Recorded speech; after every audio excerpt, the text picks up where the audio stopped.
கர்த்தருடைய பரிசுத்த நாமத்துக்கு மகிமை உண்டாவதாக. இன்றைய நம்பிக்கையின் விதைகளோடு உங்களை சந்திப்பதில் மகிழ்ச்சி அடைகிறோம். மாற்கு எழுதின சுவிசேஷம் 5ஆம் அதிகாரம் 4ஆம் வசனம். அவன் அநேகந்தரம் விலங்குகளினாலும் சங்கிலிகளினாலும் கட்டப்பட்டிருந்தும் சங்கிலிகளை முறித்து விலங்குகளை தகர்த்து போடுவான், அவனை அடக்க ஒருவராலும் கூடாதிருந்தது என்று வேதம் சொல்லுகிறது. பெரியமானுள்ளே, இந்த மாற்கு 5ஆம் அதிகாரத்திலே சொல்லப்பட்ட மனுஷன் ஒரு சாதாரண மனநோயால், உளநோயால் அல்லது வேறு சரீர ரீதியான பாதிப்புகளால் பாதிக்கப்பட்ட ஒரு மனுஷன் அல்ல. அவனுடைய பிரச்சனையே ஆவிக்குரியதாக இருந்தது. ஏனென்றால் அநேக அசுத்த ஆவிகளால் அவன் கட்டப்பட்டிருந்தான். அவனை அந்த இடத்திலே கட்டுகிறதுக்கு பலவந்தமான சங்கிலிகள், மனித முயற்சிகள் அத்தனையும் தோல்வி அடைந்தன. ஏனென்றால் அவனுடைய பிரச்சனை ஆவிக்குரியதாக காணப்பட்டது. பிரியமானவர்களே, இது போலதான் நம்முடைய வாழ்க்கையிலும் அநேக நேரத்திலே சூழ்நிலைகள் சாதாரணமானவை அல்ல. அவை எதிரியின் அந்த கிரியையினாலே ஏற்படுத்தப்பட்டவை. இதற்கு பின்னால் கிரியை செய்கிற அந்தகார சக்திகளுடைய வல்லமையை அந்த காரியத்திலே நாங்கள் உணரலாம். அநேக நேரத்திலே உலக முயற்சியிலே நாங்கள் அதை மேற்கொள்ளாது போகிற பொழுது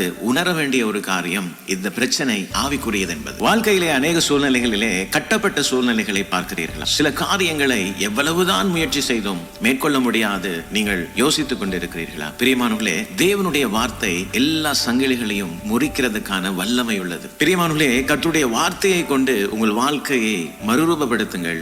உங்களுடைய சூழ்நிலை மாறும். கிறிஸ்துவுக்குள் நமக்கு இருக்கிற அதிகாரம் என்னவென்றால், தேவனுடைய பரிசுத்த ஆவியானவர் வாழுகிற ஆலயமாக நாங்கள் இருக்கிறோம். ஒரு பொல்லாத வல்லமைகள் வாழக்கூடிய ஒரு இடம் அல்ல. பிரியமானவர்களே, இயேசு உங்களுடைய வாழ்க்கைக்கு வரும் பொழுது சங்கிலிகள் எல்லாம் முறிக்கப்படும்.